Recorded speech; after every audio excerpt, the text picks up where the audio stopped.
ಶ್ರೀಮಾತ್ರೇ ನಮಃ. ಶ್ರೀ ಗುರುಭ್ಯೋ ನಮಃ. ಕಳೆದ ಒಂದು ಸಂಚಿಕೆಯಲ್ಲಿ ಸೀತಮ್ಮನನ್ನು ವೀರ್ಯ ಶುಲ್ಕವಾಗಿ ಪ್ರಕಟಿಸಿರುವಂಥ ಶಿವಧನಸ್ಸನ್ನು ಶ್ರೀರಾಮಚಂದ್ರ ಪ್ರಭು ಅನಾಯಾಸವಾಗಿ ಯಾವುದೇ ಕಷ್ಟ ಇಲ್ಲದೆ ಶಿವಧನುಸ್ಸನ್ನು ಅಲ್ಲಿ ಏನೋ ಜನಕ ಮಹಾರಾಜರು ಏನೋ ಎತ್ತಬೇಕು, ಶಿವಧನಸ್ಸನ್ನು ಎತ್ತಬೇಕು, ಸ್ವಲ್ಪ ಎತ್ತಬೇಕು ಅಂತ ಷರತ್ತಿಟ್ಟಿರ್ತಾರೆ, ಕಂಡೀಷನ್ ಇಟ್ಟಿರ್ತಾರೆ. ಆದರೆ ಶಿವಧನಸ್ಸನ್ನು ಭಂಗನೇ ಮಾಡಿರ್ತಾರೆ ಯಾರು? ಶ್ರೀರಾಮಚಂದ್ರ ಪ್ರಭು. ಘಟ್ಟದಲ್ಲಿ ನಾನು ಒಂದು ಕಳೆದ ಸಂಚಿಕೆಯಲ್ಲಿ ಮುಗಿಸಿದ್ದೆ. ನೋಡ್ರಿ, ನಮಗೆ ಮೂಲ ವಾಲ್ಮೀಕಿ ರಾಮಾಯಣದಲ್ಲಿ ಎಲ್ಲೂ ಸೀತೆಯ ಸ್ವಯಂವರ ನಡೆದಿದೆ ಅಂತಂದು ನಮಗೆಲ್ಲೂ ಪ್ರಸ್ತಾಪನೆ ಇಲ್ಲ. ಆದರೆ ನಮಗೆ ಸಿನಿಮಾಗಳಲ್ಲಿ ಹಾಗೂ ಸೀರಿಯಲ್ಸ್ಗಳಲ್ಲಿ ಸೀತಾ ಸ್ವಯಂವರ ನಡೆದಿದೆ. ಆ ಸೀತಾ ಸ್ವಯಂವರಕ್ಕೆ ಕೆಲವಷ್ಟು ಕಡೆ ರಾವಣ ಕೂಡ ಬಂದಿದ್ದಾನೆ ಅಂತಂತಂದು ಮನುಷ್ಯರು ಊಹಿಸಿ, ಅದೇನು ಊಹೆಗೆ ಒಂದು ಅಂತ್ಯನೇ ಇಲ್ಲ ಅಂತ ಹೇಳ್ತಾರೆ. ಈ ರಾಮಾಯಣದಲ್ಲಿ ಯಾವ್ಯಾವ ಕಥೆಗಳನ್ನೋ ತಗೊಂಬಂದು ಜೋಡಿಸ್ಬಿಡ್ತಾರಪ್ಪ. ಮೂಲವಾಗಿರುವಂಥ ವಾಲ್ಮೀಕಿ ರಚನೆ ಮಾಡಿರುವಂಥ ರಾಮಾಯಣದಲ್ಲಿ ಎಲ್ಲೋ ಸೀತೆಗೆ ಸ್ವಯಂವರವನ್ನು ಏನೋ ಏರ್ಪಾಟು ಮಾಡಿಲ್ಲ. ಸ್ವಯಂವರ ಅಂತಂದ್ರೆ ಏನೋ ಬಹಳಷ್ಟು ರಾಜರು ಬಂದಿರ್ತಾರೆ, ಒಂದು ವಿಷಯವನ್ನು ಇದು ಮಾಡ್ತಿರ್ತಾರೆ, ಒಂದು ವಿಷಯದ ಬಗ್ಗೆ ಯಾವುದೋ ಒಂದು ಇದು ಪ್ರತಿಭಾ ಏನೋ ಇಲ್ಲ ಅಂತಂದ್ರೆ ಗೆಲ್ಲಬೇಕು ಅಂತ ಇದು ಮಾಡ್ತಾರೆ. ಅದರಲ್ಲಿ ಯಾರು ಪರ್ಫೆಕ್ಟ್ ಆಗಿ ಗೆಲ್ತಾರೋ, ದ್ರೌಪದಿ ಸ್ವಯಂವರ ಇದೆ, ಅದು ಸ್ವಯಂವರ ಅಂತಂತಾರೆ. ಕೆಲವಷ್ಟು ನಾವು ಯಾವುದು ದಮಯಂತಿ ಸ್ವಯಂವರ ಅಂತಂತಂದು ಅದನ್ನು ಸ್ವಯಂವರ ಅಂತಂತಾರೆ. ಬಹಳಷ್ಟು ಜನ ಗಂಡು ಮಕ್ಕಳು ಬರ್ತಾರೆ, ಅದರಲ್ಲಿ ಹೆಣ್ಣು ತಾನು ಇಷ್ಟಪಟ್ಟಿರುವಂತ ಇವ್ರಿಗೆ ಇದು ಮಾಡ್ಬೇಕಾಗುತ್ತೆ, ಏನು ಹಾರವನ್ನು ಹಾಕ್ಬೇಕಾದಂಗ ಆಗುತ್ತೆ, ಅಲ್ಲಿ ಇಟ್ಟಿರುವಂತ ಪರೀಕ್ಷೆಗಳನ್ನು ವರ ಗೆಲ್ಬೇಕಾಗುತ್ತೆ. ಆದ್ರೆ ಇಲ್ಲಿ ಸೀತಾ ಸ್ವಯಂವರ ಎಲ್ಲೋ ನಡೆದಿದೆ ಅಂತಂತಂದು ವಾಲ್ಮೀಕಿ ರಚನೆ ಮಾಡಿರುವಂತ ಮೂಲ ರಾಮಾಯಣದಲ್ಲಿ ಎಲ್ಲೂ ಪ್ರಸ್ತಾಪ ಇಲ್ಲ. ರಾಮಾಯಣದಲ್ಲಿ ಲಕ್ಷ್ಮಣ ರೇಖೆ ಸುಳ್ಳು, ಬಹಳಷ್ಟು ಅಪೋಹಗಳಿದೆ. ನಾನು ಆಯಾ ಸಂದರ್ಭ ಬಂದಲ್ಲಿ ನನಗೆ ತಿಳಿದಿದ್ರೆ ಯಾವ್ಯಾವ ಅಪೋಹಗಳಿದಾವೆ ಅಂತಂತಂದು ಮನವಿ ಮಾಡೋದಕ್ಕೆ ಪ್ರಯತ್ನ ಮಾಡ್ತೀನಿ, ಆಯ್ತಾ? ಆಗ ವಿಶ್ವಾಮಿತ್ರರು ಏನಂತಾರೆ, ವಿಶ್ವಾಮಿತ್ರರನ್ನು ಹೊಗಳ್ತಾರೆ, ನಿನಗೆ ಗೊತ್ತಿತ್ತು ಅಂತಂತ ಇದು ಮಾಡ್ತಾರೆ. ಸೀತಾ ಸ್ವಯಂವರ ಅನ್ನುವಂಥದ್ದು ನಡೆದಿಲ್ಲ ಅಂತ ಮತ್ತೊಮ್ಮೆ ಹೇಳ್ತಾ ಶ್ರೀರಾಮಚಂದ್ರ ಪ್ರಭು ಕಳೆದ ಒಂದು ಸಂಚಿಕೆಯಲ್ಲಿ ಹೇಳಿದೆ, ನನ್ನ ಸಹಧರ್ಮಚಾರಿಯನ್ನು ನಾನು ನಿರ್ಣಯಿಸ್ಕೊಳೋದಕ್ಕೆ ನಾನು ಸ್ವತಂತ್ರ ಇಲ್ಲ. ಆ ಧರ್ಮ ಯಾರದು ಅಂತಂದ್ರೆ ನನಗೆ ಜನ್ಮ ನೀಡಿರುವಂಥ ನನ್ನ ತಂದೆ, ನನ್ನಾಗಿ ಯಾರು ಹೆಂಡತಿಯಾಗಿ ಬರಬೇಕು, ಪತ್ನಿಯಾಗಿ ಬರಬೇಕು ಅಂತ ಅವ್ರು ನಿರ್ಣಯಿಸಿದ್ರೆ ಮಾತ್ರನೇ ನಾನು ಪ್ರಾಣಿಗ್ರಹಣ ಮಾಡ್ಕೊಳ್ತೀನಿ ಅಂತಂತಂದು ಹೇಳ್ತಾರೆ. ಈಗಿನ ಕಾಲದ ಮಕ್ಕಳು ನಮ್ಮ ಜೀವನ ನಮ್ಮಿಷ್ಟ, ತಂದೆ ತಾಯಿ ನಮಗೆ ಬೇಕಾಗಿಲ್ಲ ಮದುವೆಗೆ, ಅವ್ರು ಎಷ್ಟರ ತನಕ ಬೇಕು ಅಂತಂದ್ರೆ ಏನು ಕಣ್ಣಿಗ್ರೆಪ್ಪೆ ತರ ಚಿಕ್ಕಂದಿನಲ್ಲಿ ಸಾಕೋದಕ್ಕೆ ಬೇಕಾಗುತ್ತೆ, ಮತ್ತೆ ಎಲ್ಲಾ ಸೌಕರ್ಯಗಳು ಒದಗಿಸೋದಕ್ ಬೇಕಾಗುತ್ತೆ, ಶ್ರಮ ಪಟ್ಟು ಬೆಳೆಸೋದಕ್ ಬೇಕಾಗುತ್ತೆ, ಓದಿಸೋದಕ್ ಬೇಕಾಗುತ್ತೆ, ಅವ್ರ ಜೀವನವೆಲ್ಲ ತ್ಯಾಗ ಮಾಡ್ಬಿಟ್ಟು. ಆದ್ರೆ ಏನೋ ಲೈಫ್ ಪಾರ್ಟ್ನರ್ ಒಂದು ಮಗನಿಗಾಗ್ಲಿ ಮಗಳಿಗಾಗ್ಲಿ ಈಗಿನ ಕಾಲ ಕೆಟ್ಟು ಗೊಬ್ಬಿಟ್ಟು ನಾರ ಆಗೋಗ್ಬಿಟ್ಟಿದೆ. ನಮ್ಮ ಜೀವನ ನಾವು ನಿರ್ಣಯ ಮಾಡ್ಕೊಂತೀವಿ ಅಂತಂದ್ರೆ ಅಲ್ಲಿ ತಾಟಕ ಸಂಹಾರ ಮಾಡಿರುವಂತ ಶ್ರೀರಾಮಚಂದ್ರ ಪ್ರಭು ಅಷ್ಟು ದೊಡ್ಡ ರಾಕ್ಷಸಿಯನ್ನು ಸಂಹಾರ ಮಾಡಿರ್ತಾರೆ, 16 ವರ್ಷದ ಒಳಗಿರುವಂತ. ನಂತರ ಅಹಲ್ಯೆಯನ್ನು ತನ್ನ ಪಾದ ಸ್ಪರ್ಶದಿಂದ ಹೆಣ್ಣಾಗಿ ಮಾಡಿರುವಂಥವ್ರು. ಇಷ್ಟು ದೇವತೆಗಳು, ಗಂಧರ್ವರು, ಕಿನ್ನರರು, ಕಿಂಪುರುಷರು, ರಾಕ್ಷಸರು ಎತ್ತದೇ ಇರುವಂತ ಶಿವಧನಸ್ಸನ್ನು ಭಂಗ ಮಾಡಿರುವಂತ ಶ್ರೀರಾಮಚಂದ್ರ ಪ್ರಭು. ಅಷ್ಟು ಧನುರ್ವೇದದಲ್ಲಿರುವಂತ ಏನೋ ಅಸ್ತ್ರಶಸ್ತ್ರಗಳನ್ನೆಲ್ಲವನ್ನು ತಿಳಿದುಕೊಂಡಿರುವಂತ ಗುರುಗಳಿಂದ ತಿಳಿದುಕೊಂಡಿರುವಂತ ಶ್ರೀರಾಮಚಂದ್ರ ಪ್ರಭು ಅವ್ರು ಹೋಲಿಕೆ ಮಾಡಿದ್ರೆ ನಮಗಿರುವಂತ ಒಂದು ಯೋಗ್ಯತೆ ಎಷ್ಟು ಅಂತ ನಾವು ಅರ್ಥ ಮಾಡ್ಕೊಬೇಕಾಗುತ್ತೆ. ಅಂತಹ ಶ್ರೀರಾಮಚಂದ್ರ ಪ್ರಭುನೇ ತಂದೆನೇ ನನಗೆ ಏನ್ ಮಾಡ್ಬೇಕು, ನನಗೆ ಈಕೆ ಯೋಗ್ಯಳು ಅಲ್ಲ ಅಂತ ನಿರ್ಣಯ ಮಾಡಿದ್ರೇನೆ ಮಾತ್ರ ಈಕೆಯನ್ನು ವಿವಾಹ ಆಗೋದು ಅಂತ ಹೇಳ್ತಾರೆ ಅಂತಂದ್ರೆ ನಾವು ಆಲೋಚನೆ ಮಾಡ್ಕೊಬೇಕಾಗುತ್ತಲ್ಲ. ನಾನು ಒಂದು ವಿಷಯನ ಹೇಳ್ತೀನಿ, ನಮ್ಮ ತಂದೆ ತಾಯಿಗೆ ನಾವು ನಿಜವಾಗಿರುವಂಥ ಮರ್ಯಾದೆ ಕೊಡ್ತಾ ಇದ್ದೀನಿ ಅಂತಂದ್ರೆ ಕೆಲವಷ್ಟು ಜನಕ್ಕೆ ಈ ಮಾತು ಇಷ್ಟ ಆಗೋದಿಲ್ಲ ಅಂತಂತಂದು ಗೊತ್ತು, ನನ್ನನ್ನು ಬೈಕೊಳ್ತಾರೆ ಅಂತಂತನೂ ಗೊತ್ತು. ಆದರೆ ತಂದೆ ತಾಯಿ ನಿಜವಾಗಿರುವಂಥ ಮರ್ಯಾದೆ ಕೊಡಬೇಕು ಅಂತಂದ್ರೆ ಅವ್ರು ನೋಡಿರುವಂಥ ಒಂದು ಗಂಡ ಮತ್ತು ಹೆಣ್ಣನ್ನು ಮದುವೆ ಮಾಡ್ಕೊಳೋದೇ ಅವರು ನೀಡುವಂಥ ಜೀವನದಲ್ಲಿ ಅತ್ಯಂತ ದೊಡ್ಡ ಮರ್ಯಾದೆ ಅಂತ ನಾನು ಗುರು ಹಿರಿಯರು ಹೇಳ್ತಾ ಇರ್ತಾರೆ, ನಾನು ಹೇಳೋದಲ್ಲ. ನಾನು ಸ್ವಂತವಾಗಿ ಏನು ಹೇಳೋದಕ್ಕೆ ನಾನು ಅರ್ಹಳಿಲ್ಲ. ಶಾಸ್ತ್ರ ಏನು ಹೇಳಿದೆಯೋ ಅದನ್ನು ನಾನು ಹೇಳ್ತಾ ಇರ್ತೀನಿ. ನಂತರ ಏನು ಗುರು ಹಿರಿಯರು ಏನು ಹೇಳ್ತಾರೋ ಅದನ್ನು ಇದು ಮಾಡ್ತಾ ಇರ್ತೀನಿ. ಆಗ ನೋಡ್ರಿ, ಯಾಕೆ ತಂದೆ ತಾಯಿ ನಿರ್ಣಯಿಸಿರುವಂಥ ಮದುವೆ ಮಾಡ್ಕೊಂಡ್ರೆ ಯಾಕೆ ಮಾಡ್ಕೋಬೇಕು ಅಂತ ಅದನ್ನು ವಿವರಣೆ ಮಾಡೋದಕ್ಕೆ ನಾನು ಪ್ರಯತ್ನ ಮಾಡ್ತೀನಿ. ಆಗ ವಿಶ್ವಾಮಿತ್ರರು ಹೇಳ್ತಾರಂತೆ ಜನಕರ ಹತ್ರ. ಆದರೆ ಕೆಲವು ಜನ ರಾಯಭಾರಿಗಳನ್ನು ದಶರಥ ಮಹಾರಾಜರ ಹತ್ರ ಕಳಿಸಿರಿ. ಶಿವ ಧನುರ್ಭಂಗವನ್ನು ಮಾಡಿಬಿಟ್ಟು ಸೀತಮ್ಮನ ವೀರಶಿಲ್ಕವಾಗಿ ಗೆಲ್ತ್ಕೊಂಡಿರುವಂಥ ವಿಷಯವನ್ನು ಹೇಳ್ರಿ ಅಂತ ವಿಶ್ವಾಮಿತ್ರರು ಜನಕರ ಹೊತ್ತಿಗೆ ಹೇಳ್ತಾರಂತೆ. ಅಂದ್ರೆ ಸಿನಿಮಾಗಳಲ್ಲಿ ರಾಮಾಯಣವನ್ನು ಪೂರ್ತಿ ಪಾರಾಯಣ ಮಾಡಿದರೆ ಇಲ್ಲಿ ನಾನು ಹೊಟ್ಟೆಯಲ್ಲಿ ಇಟ್ಕೊಂಡ್ಲಾರ್ದಲೆ ಈ ಕಥೆಯನ್ನೇ ಎಲ್ಲ ಹೇಳ್ತಾ ಇದ್ದೀನಿ. ಆದ್ರೆ ಅನಸೂಯ ಮಾತ್ರ ಸೀತಮ್ಮ ಹೇಳ್ತಾರೆ, ನಿನ್ನ ಶಿವನ ಧನಸ್ಸನ್ನು ಮುರಿದಿದ್ದಕ್ಕೂ ನಿನ್ನ ವಿವಾಹ ಆಗಿದ್ದಕ್ಕೂ 15 ದಿನ ಗ್ಯಾಪ್ ಅಂತಲ್ವಾ, ಕಾಲಾವಧಿ ಬಂದ್ಬಿಡ್ತದೆ, ಯಾಕೆ ನಿನ್ನ ವಿವಾಹದ ಬಗ್ಗೆ ಹೇಳು ಅಂತಂದ್ರೆ ಅವಾಗ ಡೀಟೇಲ್ಸ್ ಆಗಿ ಅನಸೂಯ ಮಾತ್ರ ಹೇಳ್ತಾರೆ. ಆದರೆ ಅಲ್ಲಿ ಇಷ್ಟೊಂದು ಡೀಟೇಲ್ ಆಗಿ ಹೇಳೋದಕ್ಕೆ ಬರೋದಿಲ್ಲ. ಆದರೆ ನಾನು ಆತ್ರಗಾತಿ ಆಗಿರೋದ್ರಿಂದ ನಾನು ಇಲ್ಲೇ ಹೇಳ್ತಾ ಇದ್ದೀನಿ. ನಮ್ಮ ಗುರುಗಳು ಇಲ್ಲೇ ಹೇಳೋದ್ರಿಂದ ನಾನು ಇಲ್ಲೇ ಹೇಳೋದು ಧರ್ಮ ಅಲ್ವಾ, ಅದಕ್ಕೋಸ್ಕರನೇ ಹೇಳ್ತಾ ಇದ್ದೀನಿ, ಆಯ್ತಾ. ಇಲ್ಲಿ ಎಷ್ಟು ವಿಶ್ವಾಮಿತ್ರರ ಗುರುಗಳಾದರೂ ತಂದೆ ತಾಯಿಗೆ ಕೊಡ್ಬೇಕಾಗಿರುವಂಥ ಬೆಲೆಯನ್ನು ಕೊಡ್ತಾರಲ್ಲೋ ಅದಕ್ಕೋಸ್ಕರ ಅವ್ರಿಗೆ ಮಾರ್ತೆ ಕಳಿಸ್ಕೊಡ್ತಾರಂತೆ. ಸಿನಿಮಾಗಳಲ್ಲಿ ಸೀರಿಯಲ್ಗಳಲ್ಲಿ ಏನು ತೋರಿಸ್ತಾರೆ, ಅಲ್ಲಿ ಜನಕ ಯಾರೋ ದಶರಥರ ಇದ್ದೇ ಇರೋದಿಲ್ಲ, ರಾಮ ಸ್ವತಂತ್ರಿಸಿ ವಿವಾಹ ಮಾಡ್ಕೊಂಡು ಅಯೋಧ್ಯೆ ಕರ್ಕೊಂಡು ಹೋದ ಅಂತ ತೋರಿಸ್ಕೊಡ್ತಾರೆ. ಅದು ಆ ಥರ ಆಗೋದಿಲ್ಲ, ಆಯ್ತಾ. ಇಲ್ಲೊಂದು ಲಾಜಿಕ್ ಕೂಡ ನಾವು ಆಲೋಚನೆ ಮಾಡ್ಬೇಕಾದ್ರೆ, ಸೀತಾ ಕಲ್ಯಾಣ ತೋರಿಸ್ಬೇಕಾದ್ರೆ 4 ಜನ ಯಾರು ಅಣ್ಣ ತಮ್ಮಂದ್ರು ವಿವಾಹ ಆಗ್ತಾರೆ, ರಾಮ ಲಕ್ಷ್ಮಣರು ಇರ್ತಾರೆ. ಆದ್ರೆ ಭರತ ಶತ್ರುಘ್ನರು ಎಲ್ಲಿಂದ ಬರ್ತಾರೆ, ಅವ್ರನ್ನ ಯಾರು ವಿವಾಹ ಮಾಡ್ಕೊಂಡಿದ್ದಾರೆ ಅಂತ ಒಂದು ಸ್ವಲ್ಪ ಲಾಜಿಕ್ ಇಂದ ಆಲೋಚನೆ ಮಾಡ್ಬೇಕಲ್ವಾ ನಾವು, ಆಯ್ತಾ. ಈಗ ಕಳಿಸ್ರಿ, ಯಾರನ್ನ ದೂತರನ್ನು ಕಳಿಸ್ರಿ ಅಂತ ಅಂತಾರಂತೆ. ಆಗ ವಿಶ್ವಾಮಿತ್ರರು ಜನಕರೊಂದಿಗೆ ದೂತರನ್ನು ಕಳಿಸ್ರಿ ಅಂತಂದ್ರೆ ಜನಕ ಮಹಾರಾಜ ಕೆಲವು ಮಂದಿ ಪರಿವಾರವನ್ನು ಅಯೋಧ್ಯಕ್ಕೆ ಕಳಿಸ್ತಾರೆ. ಅವರು ಕೂಡಲೇ ಕುದುರೆಗಳ ಮೇಲೆ ಅಯೋಧ್ಯಕ್ಕೆ ಸೇರ್ಕೊಳ್ಳೋದಕ್ಕೆ 3 ದಿನ ಹಿಡಿತಂತೆ. ಅಲ್ಲಿ ಅವರು ಸೇರ್ಕೊಂಡ ನಂತರ ನಾವು ಜನಕನ ಕಡೆಯಿಂದ ಬಂದಿರೋರು ಅಂತ ಒಳಗಡೆ ಹೋದಾಗ ವೃದ್ಧರಾಗಿರುವಂತ ದಶರಥ ಮಹಾರಾಜರು ಸಿಂಹಾಸನದ ಮೇಲೆ ದೇವೇಂದ್ರ ಕುತ್ಕೊಂಡಂಗೆ ಕುತ್ಕೊಂಡಿದ್ದಾರಂತೆ. ಅವರು ನಡೆದಿರೋದನ್ನೆಲ್ಲ ಹೇಳಿದ್ರಂತೆ. ನಿಮ್ಮ ದೊಡ್ಡ ಮಗನಾಗಿರುವಂತ ರಾಮ ವಿಶ್ವಾಮಿತ್ರರೊಂದಿಗೆ ಮಿಥಿಲಾ ನಗರಕ್ಕೆ ಬಂದು ಜನಕ ಮಹಾರಾಜನ ಹತ್ತಿರ ಇರುವಂತ ಶಿವಧನಸ್ಸನ್ನು ಎತ್ತಿಡೋದೇ ಅಲ್ಲದಲೆ, ಎತ್ತಬೇಕು ಅಂತ ರೂಲ್ ಇದ್ರೆ ಅದೇ ಅಲ್ಲದಲೆ ಶಿವಧನಸ್ಸನ್ನು ಧನುರ್ಭಂಗ ಕೂಡ ಮಾಡಿದ್ದಾರೆ. ಆದ್ದರಿಂದ ತನ್ನ ಮಗಳಾಗಿರುವಂತಹ ಸೀತಮ್ಮನ್ನ ನಿಮ್ಮ ಮಗನಾಗಿರುವಂತ ರಾಮನ್ ಕೊಟ್ಟು ವಿವಾಹ ಮಾಡಬೇಕು ಅಂತ ಅನ್ಕೊಳ್ತಾ ಇದ್ದಾರೆ.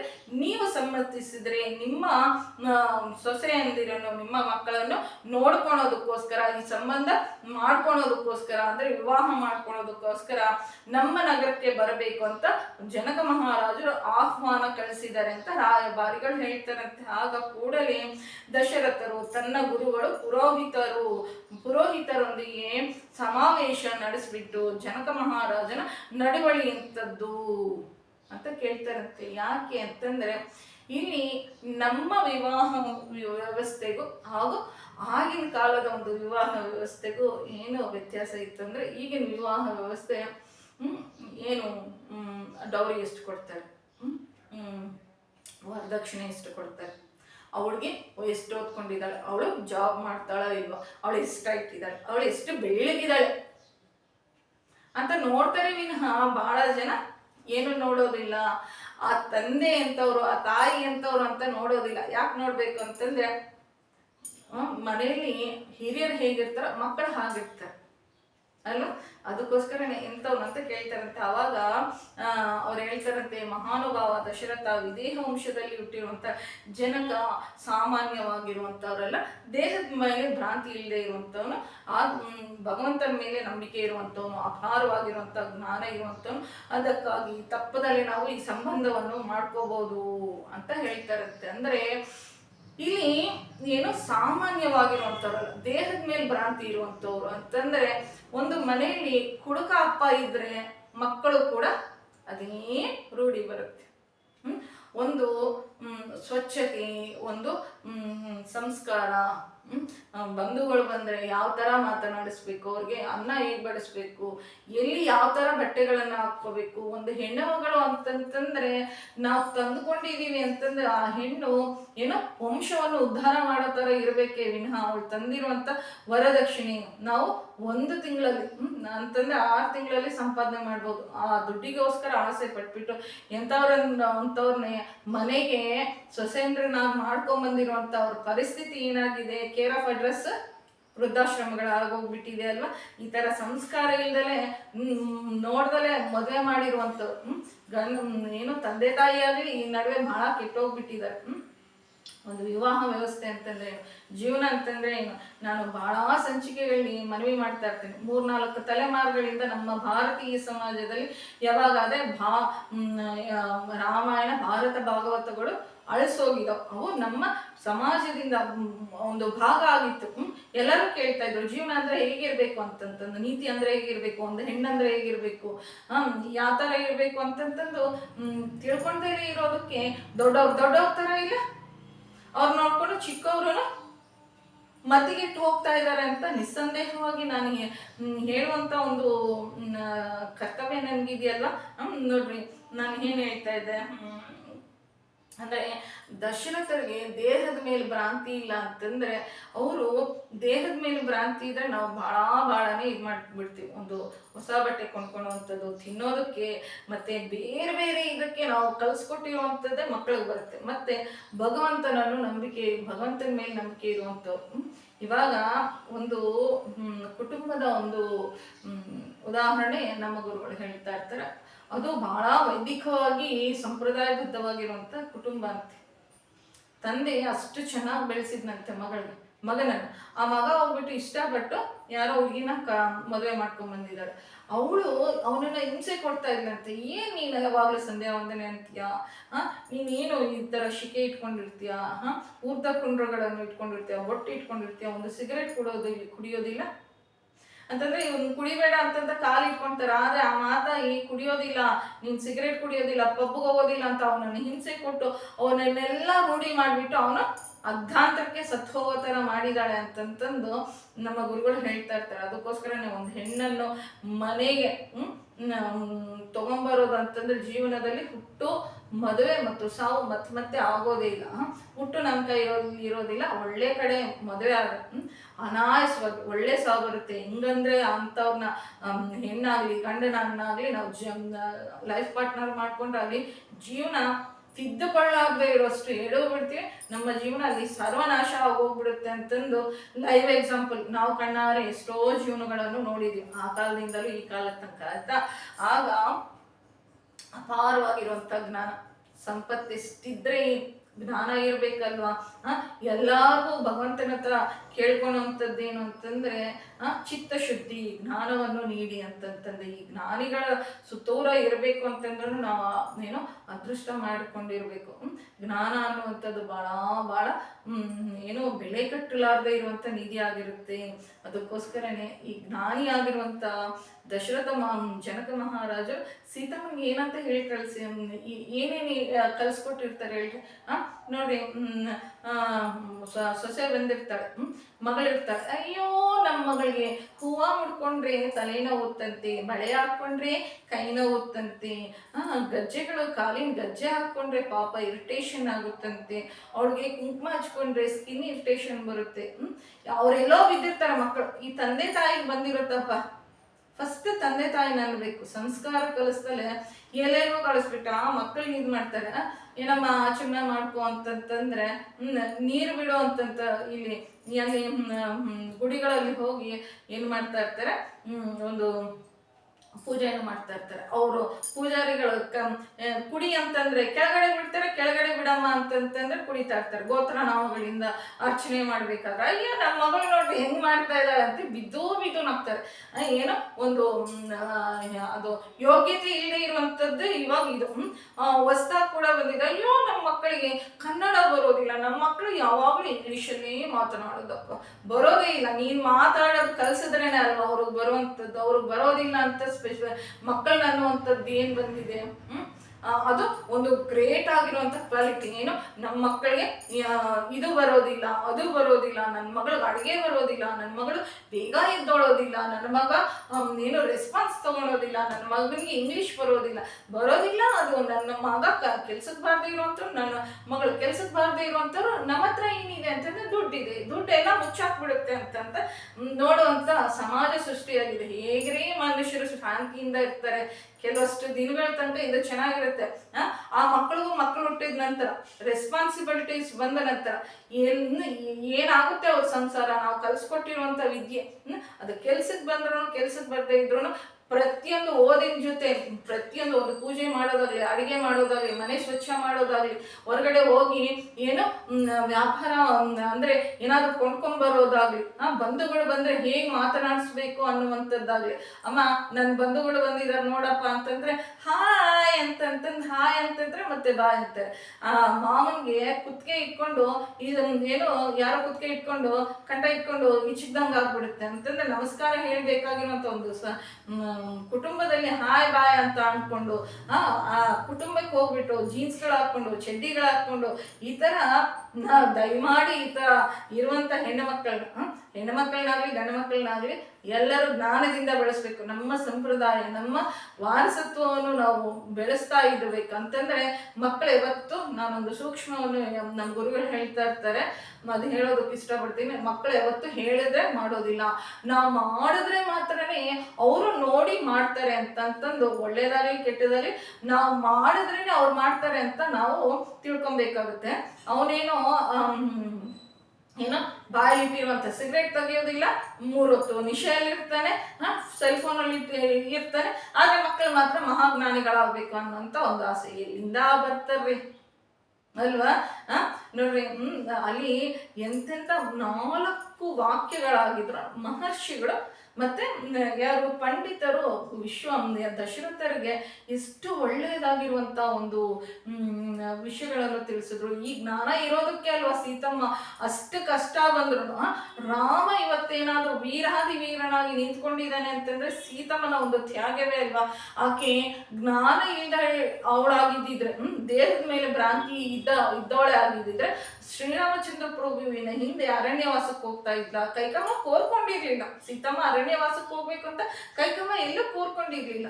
ಮತ್ತೆ ಅಷ್ಟು ಕಷ್ಟ ಪಟ್ಟಿದ್ರು.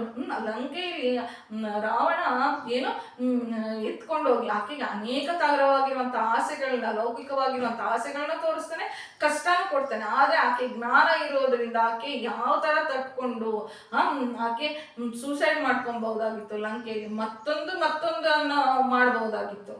ಆದ್ರೆ ಅವ್ರನ್ನ ಯಾವುದನ್ನು ಮಾಡದಲ್ಲೇ ಶ್ರೀರಾಮಚಂದ್ರ ಪ್ರಭುವಿನ ಖ್ಯಾತಿಯನ್ನು ನಿಲ್ಲಿಸೋದಕ್ಕೆ ಕಾರಣ ಯಾರು ಅಂತಂದ್ರೆ ಸೀತಮ್ಮನೇ. ಅಂತಂದ್ರೆ ವಾಲ್ಮೀಕಿ ಮಹರ್ಷಿಗಳು ರಾಮಾಯಣಕ್ಕೆ ಇಟ್ಟಿರುವಂತ ಹೆಸರೇನು ಅಂತಂದ್ರೆ ಸೀತಾಯಾಮ್ ಚರಿತಂ ಮಹತ್. ರಾಮಾಯಣ ಅಂತಂದ್ರೆ ಓನ್ಲಿ ಕತೆ ಹೇಳ್ಕೊಂಡು ಹೋಗೋದೇ ಅಲ್ಲ, ಅದರಲ್ಲಿರುವಂತ ಕೆಲವಷ್ಟು ಆಣಿಮುತ್ಯಗಳನ್ನು ನಮ್ಮ ಜೀವನದಲ್ಲಿ ಅಳವಡಿಸ್ಕೊಂಡ್ರೆ ಮಾತ್ರ ನಾನು ಹೇಳಿರೋದಕ್ಕೂ ಏನೋ ನಾನು ಭಗವಂತನ ನಿರ್ಣೇತಕವಾಗಿರುವಂತ ಹೇಳ್ಸಿರೋದಕ್ಕೆ, ನನ್ನ ಕಂಠ ಉಪಯೋಗಿಸ್ಕೊಂಡಿರೋದಕ್ಕೆ ನಿಮ್ಮ ಅಮೂಲ್ಯವಾಗಿರುವಂತ ಒಂದು ಸಮಯ ಕೊಟ್ಟು ಕೇಳೋದಕ್ಕೂ ಒಂದು ಸಾರ್ಥಕತೆ ಯಾಕೆ ಬರುತ್ತೆ ಅಂದ್ರೆ ರಾಮಾಯಣ ನಾನು ಹೊಸದಾಗಿ ಹೇಳುವಂಥದ್ರಲ್ಲಿ ಏನೂ ಇಲ್ಲ. ಆದ್ರೆ ಪ್ರತಿಯೊಂದು ರಾಮಾಯಣದ ಪ್ರತಿಯೊಂದು ಒಂದು ಪ್ಯಾರಾಗ್ರಾಫಲ್ಲೂ ಒಂದೊಂದು ಅಕ್ಷರಗೂ ಜ್ಞಾನ ನಿಧಿಯಾಗಿರುತ್ತೆ. ಅದರಲ್ಲಿ ನಾವು ಮುಳುಗಬೇಕೇ ವಿನಃ ನಾವು ಉಪ್ಪಿನ ಒಂದು ಗೊಂಬೆಗಳಿದ್ದಂಗೆ, ಅದು ಒಂದು ಸಮುದ್ರ ಇದ್ದಂಗೆ, ಅದರಲ್ಲಿ ಮುಳುಗೋಗ್ಬಿಡ್ತೀವಿ. ಅದರಲ್ಲಿ ಇರುವಂತ ಮುತ್ತುಗಳನ್ನ ಆರಿಸ್ಕೊಳ್ಳುವಷ್ಟು ಶಕ್ತಿ ನನಗಿಲ್ಲ ಅಂತ ನಾನು ಅನ್ಕೊಳ್ತಾ ಇದ್ದೀನಿ. ಏನಪ್ಪಾ ಇವ್ರು ಕುತ್ಕೊಂಡು ಇಷ್ಟು ಜ್ಞಾನ ಬೋಧನೆ ಮಾಡ್ತಾ ಇದ್ದಾರೆ ಅಂತಂದ್ರೆ ನಾನಲ್ಲ, ರಾಮಾಯಣದಲ್ಲಿರುವಂತ ಜ್ಞಾನವನ್ನು ನಾನು ತಿಳಿಸೋದಕ್ಕೆ ಪ್ರಯತ್ನ ಮಾಡ್ತಾ ಇದ್ದೀನಿ. ನಾವು ಸಂಬಂಧಗಳನ್ನು ಬೆಳೆಸ್ಕೋಬೇಕು ಅಂತಂದ್ರೆ ದೇಹದ ಮೇಲೆ ಭ್ರಾಂತಿ ಇಲ್ಲದೆ ಇರುವಂಥವ್ರು, ಭಗವಂತ ನಂಬುವಂಥವ್ರು, ಮತ್ತೆ ಅಪಾರವಾಗಿರುವಂಥ ಜ್ಞಾನವಂತರು ಇದು ಬೇಕು ಅಂತ ದಶರಥರಿಗೆ ತಮ್ಮ ಪುರೋಹಿತರು ಹೇಳ್ತಾ ಇರ್ತಾರೆ. ಕೂಡಲೇ ದಶರಥ ಒಂದು ಕ್ಷಣ ಕೂಡ ವ್ಯರ್ಥ ಮಾಡ್ದಲ್ಲಿ ನಾಳೆನೇ ಹೊರಡೋಣ ಅಂತಂತಂದು ಕೋಶಾಧಿಕಾರಿಗಳನ್ನು ಕರೆಸ್ಬಿಟ್ಟು ರತ್ನಗಳನ್ನು, ವಜ್ರಗಳನ್ನು, ಧನದ ಮೂಟೆಗಳನ್ನು ಕಟ್ಕೊಂಡು ಹೊರಡ್ತಾರಂತೆ. ರಥ ಚತುರಂಗ ಬಲವನ್ನು ಸಿದ್ಧ ಮಾಡ್ರಿ ಅಂತಾರೆ. ಪುರೋಹಿತರು, ಮಂತ್ರಿಗಳು ನನ್ನೊಂದಿಗೆ ಬರ್ತಾರೆ. ಎಲ್ಲರೂ ಅಯೋಧ್ಯ ನಗರಕ್ಕೆ ಸೇರ್ಕೊಂತಾರೆ. ಮಾರನೇ ದಿನನೇ ಹೊರಟು ಬಿಡೋನೆ. ಇಕ್ಷ್ವಾಕು ವಂಶದ ಆಚಾರದ ಪ್ರಕಾರ ತನ್ನ 3 ಜನ ಹೆಣ್ಣು ಮಕ್ಕಳನ್ನು ಕರ್ಕೊಂಡು ಹೋಗೋದಿಲ್ಲ ಅಂತಂದ್ರೆ ಇಲ್ಲಿ ಹೆಣ್ಣು ಮಕ್ಕಳಿಗೆ ವ್ಯಾಲ್ಯೂ ಕೊಡ್ತಾ ಇಲ್ಲ ಅಂತಲ್ಲ. ಅಯೋಧ್ಯೆಗೆ ಮತ್ತು ಮಿಥಿಲಾ ನಗರಕ್ಕೆ ಪ್ರಯಾಣ ಮಾಡಬೇಕು ಅಂದ್ರೆ ರಾತ್ರಿ ಹಗಲು ಮಾಡಿದ್ರು ದೂತರು, ನಾನು ಕೆಲವಷ್ಟು ನಿಮಿಷಗಳ ಕೆಳಗೆ ಹೇಳಿದೆ, 3 ದಿನಗಳು ಹಿಡಿದಿತ್ತು. ಅಂದ್ರೆ ಹೆಣ್ಣು ಮಕ್ಕಳ ದೈಹಿಕವಾಗಿರುವಂತ ಒಂದು ಪರಿಸ್ಥಿತಿಯಿಂದ ಇಷ್ಟು ದೊಡ್ಡ ದೂರ ಪ್ರಯಾಣ ಮಾಡೋದು ಸರಿಯಾಗುತ್ತಾ? ಹೆಣ್ಮಕ್ಳು ಹೊರಗಡೆ ಹೋದ್ರೆ ಎಷ್ಟು ಪ್ರಾಬ್ಲಮ್ ಅನ್ನು ಫೇಸ್ ಮಾಡ್ತಾರಲ್ಲೋ ಅದಕ್ಕೋಸ್ಕರ ನೋಡ್ರಿ, ಇಲ್ಲಿ ಸನಾತನ ಧರ್ಮದಲ್ಲಿ ಎಲ್ಲ ವರದಕ್ಷಿಣೆ, ಕನ್ಯಾಶುಂಕ ಅನ್ನುವಂಥದ್ದಿಲ್ಲ. ಒಂದು ಹೆಣ್ಣನ್ನು ಮಹಾಲಕ್ಷ್ಮಿ ತರ ಕರ್ಕೊಂಬರೋದೆ ನಮ್ಮ ಸನಾತನ ಧರ್ಮದ ಒಂದು ಏನಾಗಿದೆ, ರೂಢಿಯಾಗಿದೆ. ನಮ್ಮ ಶಾಸ್ತ್ರಗಳೇನು ಏನು ಹೇಳಿದೆ, ಒಂದು ಹೆಣ್ಣನ್ನು ಬಂಗಾರ ಇಟ್ಟು ಆಕೆಯನ್ನು ಪಲ್ಲಕ್ಕಿ ಮೇಲೆ ಕರ್ಕೊಂಬ ಅಂತಂತ ಹೇಳ್ತಾರೆ. ಇಲ್ಲೇನಪ್ಪ ಅವಸರ ಇತ್ತು ದಶರಥ ಮಹಾರಾಜರಿಗೆ? ಕೋಶಾಧಿಕಾರಿಯನ್ನು ಕರೆದ್ಬಿಟ್ಟು ರತ್ನಗಳು, ವಜ್ರಗಳು, ದನದ ಮೂಟೆಗಳನ್ನು ಕಟ್ಕೊಂಡು ಹೊರಡೋಣ ಅಂತಂತಂದ್ರೆ ಅಂದ್ರೆ ಇವ್ರೇನೋ ಹೇಳ್ತಾರಪ್ಪ, ಯಾವ ಕಾಲದಲ್ಲಿ ನಡೀತಾ ಇತ್ತು ಅಂತಂದ್ರೆ ನಮ್ಮ ಅಜ್ಜಿಯವ್ರನ್ನೆಲ್ಲರೂ, ನಮ್ಮ ತಾತಂದರು ಏನೋ ಬಂಗಾರ ಇಟ್ಟು ಇಂತಿಷ್ಟು ಅಂತ ಹಸುವನ್ನು ಕೊಟ್ಟು ಅವ್ರನ್ನ ಲಕ್ಷ್ಮೀದೇವಿ ತರ ಮನೆ ತುಪ್ಪಿಸ್ಕೊಂಡಿದ್ದಾರೆ. ಇದಕ್ಕೆ ದೊಡ್ಡ ಸಾಕ್ಷಿ ಏನಪ್ಪಾ ಅಂತಂದ್ರೆ ಇದರಲ್ವ ಕಲಿಯುಗ ದೈವ ವೆಂಕಟೇಶ್ವರನೇ ಇದಕ್ಕೆ ಪ್ರತ್ಯಕ್ಷವಾಗಿರುವಂತ ಸಾಕ್ಷಿ. ಪದ್ಮಾವತಿ ವಿವಾಹ ಆಡ್ಬೇಕಾದ್ರೆ ಕುಬೇರನ ಹತ್ರ ಏನೋ ಸಾಲವನ್ನು ತಗೊಂಡಿದ್ದಾರೆ. ಅದಕ್ಕೋಸ್ಕರನೇ ನಾವು ತಿರುಪತಿಗೆ ಹೋದ್ರೆ ಪ್ರತಿದಿನ ವಿವಾಹ ಮಾಡ್ಕೊಳೋದಕ್ಕೋಸ್ಕರ ವೆಂಕಟೇಶ್ವರನೇ ಯಾರ ಹತ್ರ, ಕುಬೇರನ ಹತ್ರ ಸಾಲ ಮಾಡ್ಕೊಂಡಿದ್ದಾನೆ. ಶಿವ ಬರ್ದಿರುವಂತ ಒಂದು ಸಾಲದ ಪತ್ರ ಇವಾಗಲೂ ನಾವು ತಿರುಮಲ ತಿರುಪತಿ ಹಿಂದ್ಗಡೆ ಇರುವಂತ ಮ್ಯೂಸಿಯಂ ಅಲ್ಲಿ ನೋಡ್ಬೋದಾಗುತ್ತೆ. ಅಂತಂದ್ರೆ ಅಲ್ಲಿ ಎಷ್ಟೊಂದು ವಜ್ರಗಳನ್ನು ಇದನ್ನು ಅಂದ್ರೆ ಅಲ್ಲಿ ಸಾಲ ಮಾಡಿ ಅವರು ದನ ಕನಕ ಬಂಗಾರ ರತ್ನಗಳನ್ನೆಲ್ಲವನ್ನು ತೆಗೆದುಕೊಂಡು ಹೋಗ್ಬಿಟ್ಟು ಆ ತಾಯಿಗೆ ಸಮರ್ಪಣೆ ಮಾಡಿ ವಿವಾಹ ಮಾಡ್ಕೊಂಡು ಬಂದಿದ್ದಾರಂತೆ. ಯಾರು? ವೆಂಕಟೇಶ್ವರರು. ಅದಕ್ಕೋಸ್ಕರನೇ ಅಲ್ವಾ ತಿರುಪತಿಗೆ ಹೋದ್ರೆ ನಾವು ಹುಂಡಿಯಲ್ಲಿ ದುಡ್ಡು ಹಾಕೋದು, ಬಡ್ಡಿಯ ದುಡ್ಡನ್ನು ಹಾಕ್ತಾ ಇರ್ತೀವಿ. ಕಲಿಯುಗ ಅಂತ ತನಕ ಆ ಬಡ್ಡಿನ ನಾನು ಕಟ್ತಾ ಇರ್ತೀನಿ ಅಂತಂತಂದು ಯಾರು ಇವರು ವೆಂಕಟೇಶ್ವರ ಮಾತನ್ನು ಕೊಟ್ಟಿದ್ದಾರೆ. ಈ ವಿಷಯವಾಗಿ ನಾನು ಮುಂದಿನ ಸಂಚಿಕೆಯಲ್ಲಿ ಮತ್ತಷ್ಟು ವಿವರಗಳನ್ನು ತಿಳಿಸ್ಕೊಡೋದಕ್ಕೆ ಭಗವಂತ ನಿಮಗೆ ಹೇತುವಾಗಿರುವಂಥ ಕೃಪೆ ಇದ್ರೆ ತಿಳಿಸ್ಕೊಡ್ತೀನಿ. ಜೈ ಶ್ರೀರಾಮ್. ಸದ್ಗುರುನಾಥ ಮಹಾರಾಜ್ ಕಿ ಜೈ.